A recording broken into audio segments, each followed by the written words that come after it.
Et bonsoir à tous, vous êtes sur Retour Critique, l'émission où on parle d'un jeu de rôle, on en parle en détail, c'est un jeu auquel on a joué, c'est un jeu qu'on a apprécié, et surtout c'est un jeu qui est disponible dans le commerce.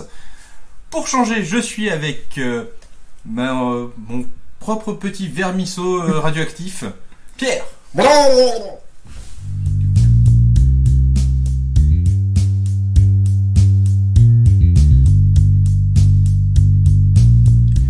Et donc aujourd'hui on va parler de La Couvée, donc, qui est un jeu de monsieur Quentin Forestier. Exactement. Donc La Couvée, qu'est-ce que c'est? C'est un jeu de rôle où on joue des ergs. Ou des tyrannides. Ou des bébêtes, des parasites. En fait, on joue un petit peu tout ce qu'on veut. C'est le jeu des bébêtes de l'espace. Ou pas de l'espace d'ailleurs. Ou pas de l'espace, ouais. Elles peuvent venir des égouts de New York, ça peut être des résultats d'une expérience scientifique, ça peut être des créatures vénérées par des hommes de Cro-Magnon. On joue des petites bêtes. On joue des petites créatures qui vont par contre chercher à évoluer et à se développer vraiment avec un esprit de créature. Du coup, ce qui en fait Darwin, le jeu de rôle. un petit peu. Un peu. Faut avouer que le jeu peut être un petit peu compliqué à la prise en main, aussi bien en tant que maître de jeu qu'en tant que joueur, étant donné qu'on va avoir un peu de mal à se projeter dans cet univers de petites bébêtes, parce que on va être très limité au niveau des interactions. Déjà, on n'a quasiment pas d'interaction sociale, on ne communique pas par la parole. On communique via des phéromones, Par des gestes. la pensée d'une certaine manière. Il y a cette espèce d'idée quand même d'esprit ruche qui est présente, d'où le rapprochement avec les tyrannides ou les ergs, selon votre domaine ludique.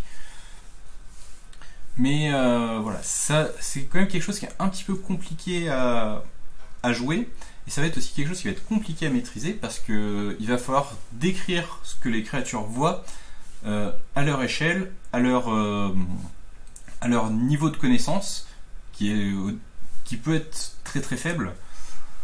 Bref, du coup, si on a une créature énorme, velue, avec des antennes sur devant, des yeux perçants jaunes, C'est un chat. c'est un chat. Parce que, bon, après, vous faisiez 10 cm, donc pour vous c'était gigantesque. Mais... Si vous trouvez un cylindre résistant mais un petit peu mou, avec un trou au bout, c'est une canette. Par exemple. Voilà, Si vous voyez un grand bipède extrêmement étrange, avec une sorte de deuxième peau, des poils mais pas partout, juste au-dessus et au-dessus de la bouche, c'est un réfrigérateur. un humain. Bien sûr. Bref, ça va être un petit peu compliqué aussi bien à maîtriser qu'à jouer, sachant que par contre côté maîtrise, il me semble qu'on est pas mal aidé. Le livre donne pas mal d'infos de ce Il y a côté-là. 2 pages, je crois, avec tout un tas d'éléments pour justement décrire de manière zergienne, tyrannidienne, certaines choses que les créatures pourraient rencontrer. Par contre, au niveau du dépaysement, là, c'est total, donc c'est vrai que c'est un jeu qui est très intéressant à jouer de ce côté-là. On peut également le transposer à beaucoup d'époques. À toutes les époques. C'est prévu dans le jeu directement, Vous n'aurez pas besoin de faire le travail de votre côté de réadaptation. C'est déjà conçu dans ce sens-là. Bref, on est sur vraiment un petit ovni du jeu de rôle. Complètement.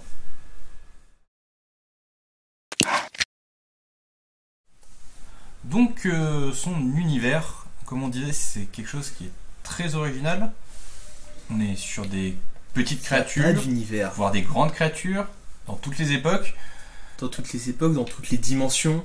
Et quelque part aussi, l'univers va être... vous allez pouvoir même créer le vôtre d'une certaine façon, étant donné que même si vous, en tant que joueur, vous avez pu reconnaître la canette ou un humain, vous allez pouvoir renommer pas mal de choses. voire leur donner des fonctions qui ne sont pas les leurs à la base, hein. Parce qu'au final, la différence entre un chat et un humain, ben, les deux c'est de la nourriture. Il y en a juste une qu'il faut éplucher un peu plus que l'autre. Mais bref, on est sur quelque chose de vraiment à part. Et ben, c'est ce qui en fait son originalité, c'est ce qu'il apporte au jeu. Est-ce que le jeu a des secrets? Ben, les secrets, oui. Et les secrets, c'est maman. Maman, c'est celle qui nous a mis au monde. C'est la reine de la couvée, c'est la reine de la ruche. C'est aussi l'Overmind, c'est l'esprit ruche. Voilà, elle a les deux rôles. C'est elle qui donne les missions, les quêtes à ses enfants. Sachant que ces enfants, il y en a de plusieurs natures. Et la plupart du temps, les joueurs vont incarner ceux que l'on appelle les alphas. Ce sont ceux qui sont parmi les plus évolués, ceux qui sont parmi les premiers. Et au final, ceux qui sont en mesure d'agir. Que ce soit les premiers les plus évolués. Parce que au fur et à mesure du temps, vu que c'est eux qui vont ramener de la biomasse, de la nourriture à maman, maman va leur dire c'est bon la biomasse, allez tenez, vous en prenez un petit peu et vous évoluez fils à fils. Donc au final c'est un jeu qui laisse énormément de place à la créativité, qu'on peut adapter à pas mal de choses, parce qu'on peut très bien jouer, on peut jouer la version sport. Ah mais là, je le prends, hein, Non mais je pensais plus au niveau de la maîtrise du jeu. Voilà, on peut faire une version, comme je disais, sport, où on va juste jouer une évolution de créature. Sport, S-P-O-R-E, pour ceux qui sont nés après les années 2000, c'est un vieux jeu vidéo dans lequel on incarne une petite créature de l'étape bactérienne jusqu'à la conquête spatiale. Il y a une très bonne vidéo du joueur du grenier qui en parle. Tout à fait. Cela dit, on peut également jouer de façon beaucoup plus sombre, beaucoup plus dark. Si vous aimez le grim dark à la Warhammer 40 000, vous pouvez jouer façon tyrannide avec de la conquête spatiale, voilà. Quelque chose de beaucoup plus sombre, avec une menace constante.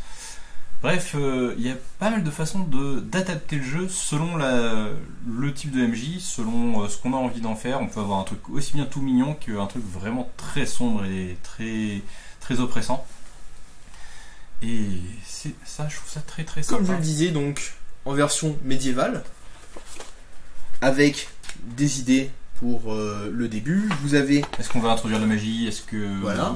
Ce genre de choses. Vous avez la version contemporaine, toujours avec des superbes illustrations. Vous avez une version science-fiction, justement, donc dans l'espace, sur d'autres planètes.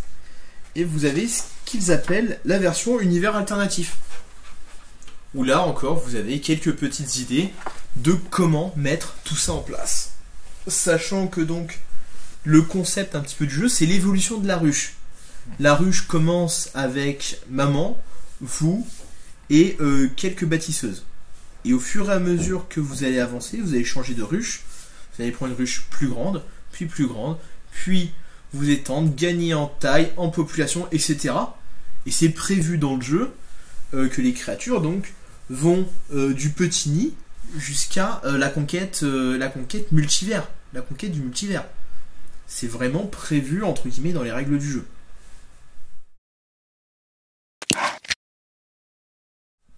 Et donc son système de jeu, donc là on va être sur un système de jeu qui a été fait spécialement pour ce jeu. C'est un système à base de D6. Voilà. 3 attributs, vélocité, instinct, corpulence. Vous lancez autant de D6 que vous avez dans la stat. 3, 2, 1, c'est un échec. 4, 5, 6, c'est une réussite. Vous pouvez augmenter ou diminuer les marges en fonction de certains paramètres. Et c'est tout. Presque.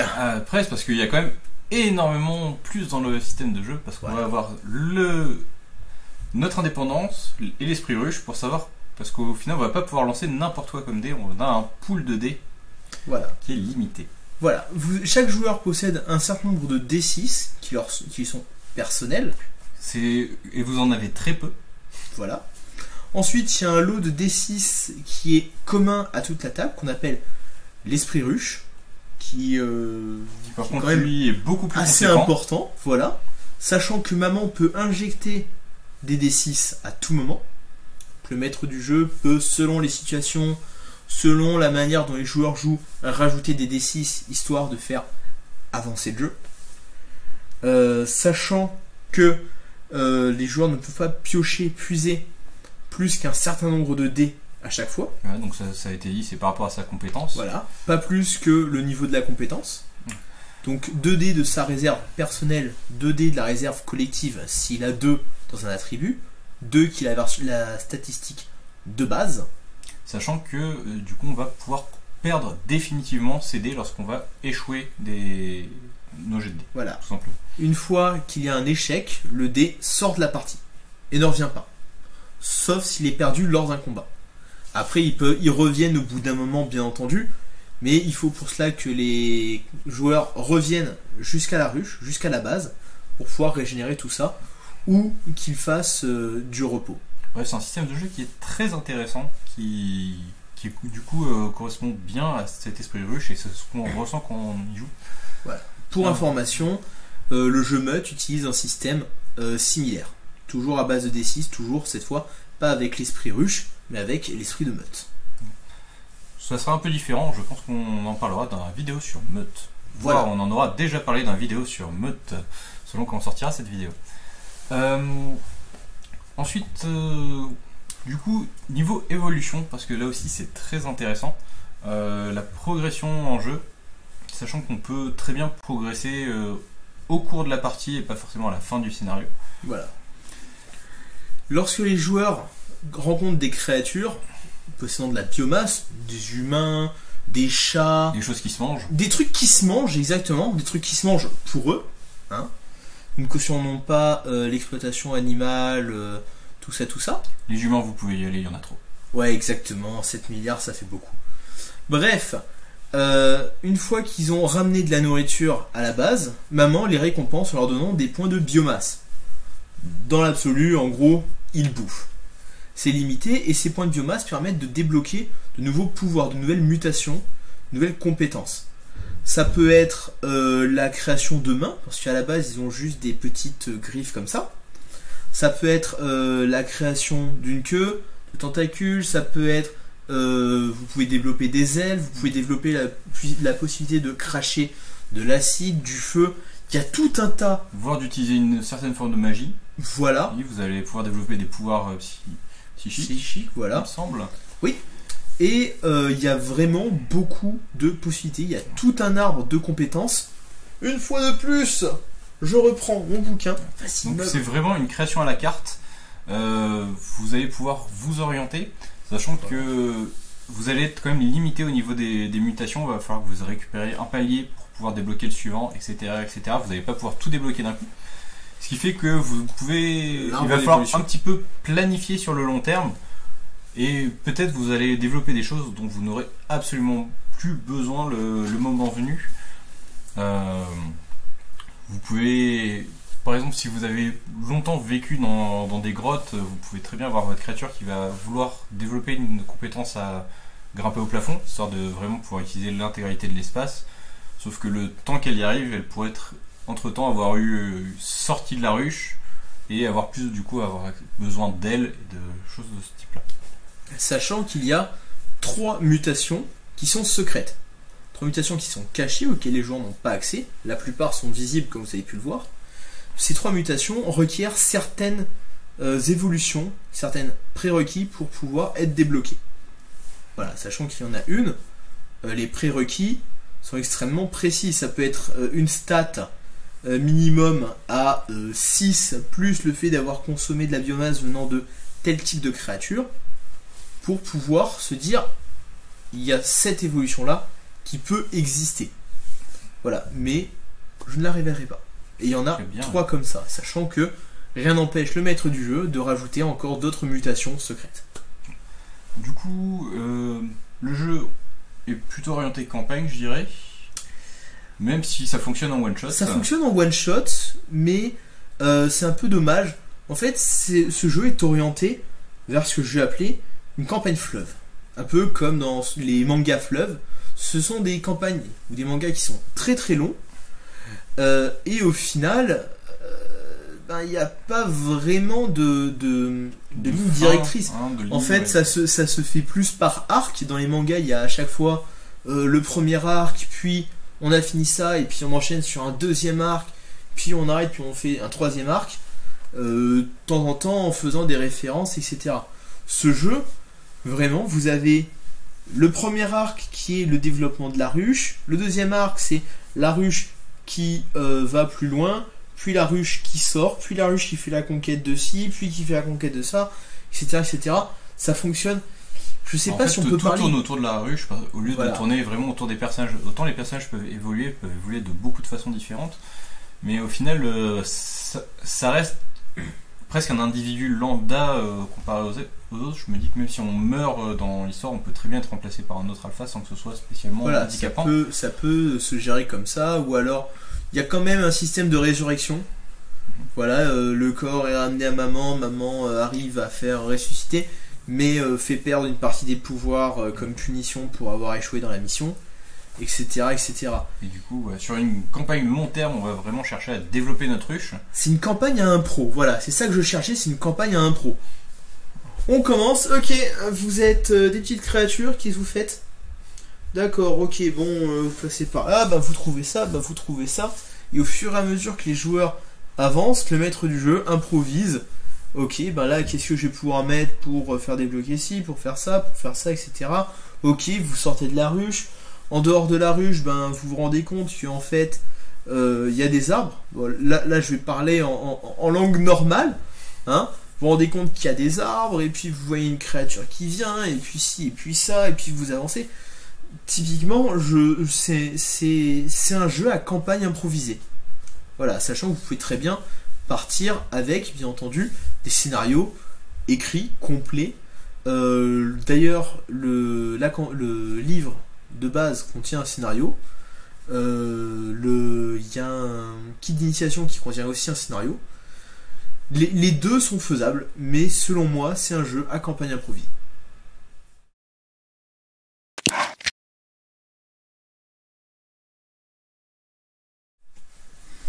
Et donc, qu'est-ce qu'on trouve dans le commerce? Ben, déjà, forcément, on trouve le livre de base. Le livre de base. Hop. Donc, un livre de base qui est très joliment illustré.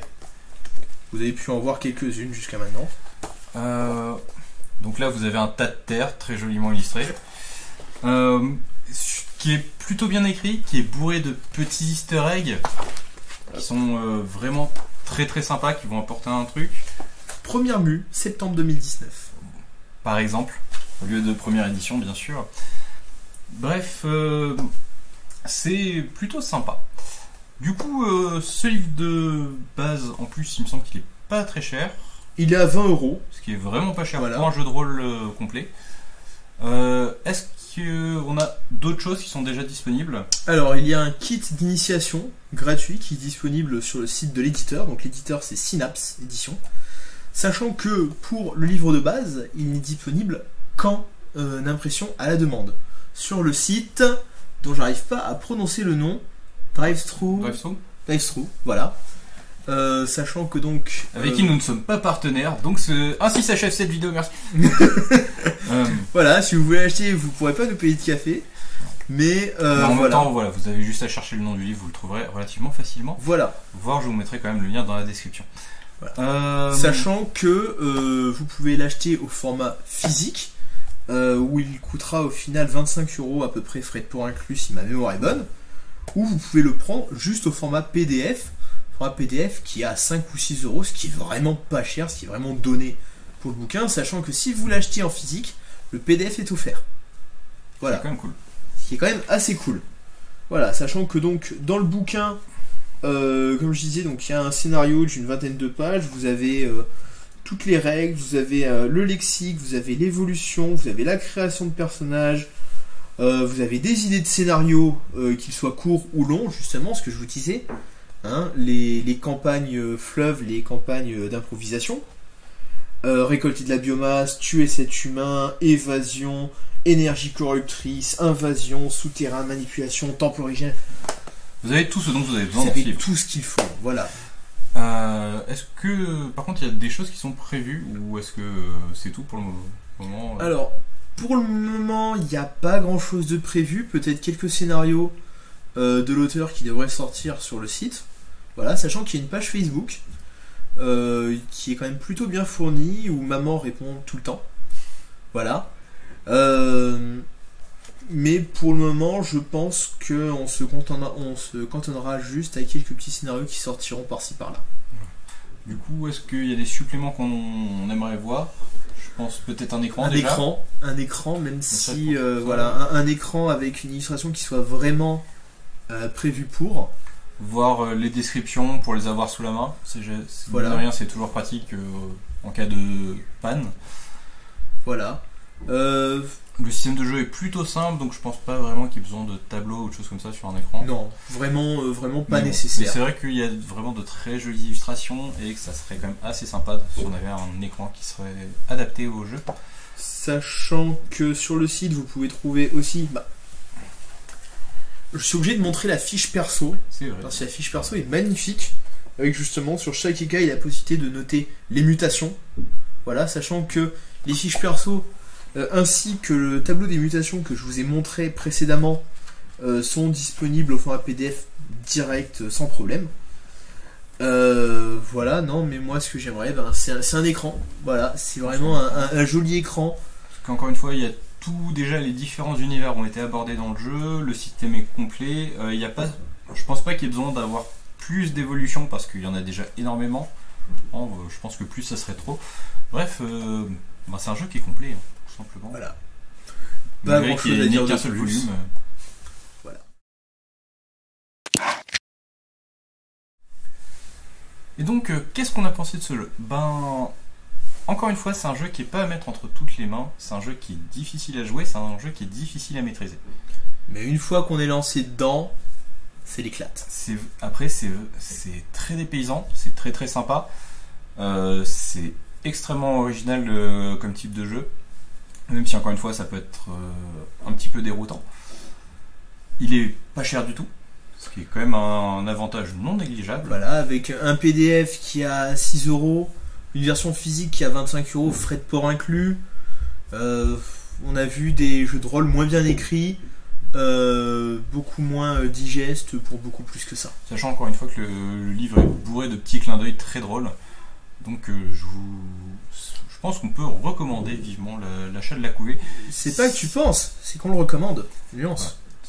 Cela dit, quand même, si vous n'êtes pas un maître de jeu expérimenté ou si vous n'avez pas des joueurs qui sont prêts à faire la démarche, faites attention quand même. Encore une fois, ça reste un jeu qui, je pense, est difficile à jouer et à maîtriser si on veut vraiment s'amuser dessus. Dans le pire des cas, comme nous l'avions dit sur Terre 2, vous avez un kit d'initiation, prenez-le, testez, si ça vous plaît, allez-y. Ouais, n'hésitez pas une seconde. J'espère que cette vidéo vous a plu. On se retrouve pour un prochain retour critique lorsqu'on aura fait un prochain retour critique. Je vous invite à cliquer là où il faut pour suivre les vidéos et je vous dis à la prochaine. Ciao.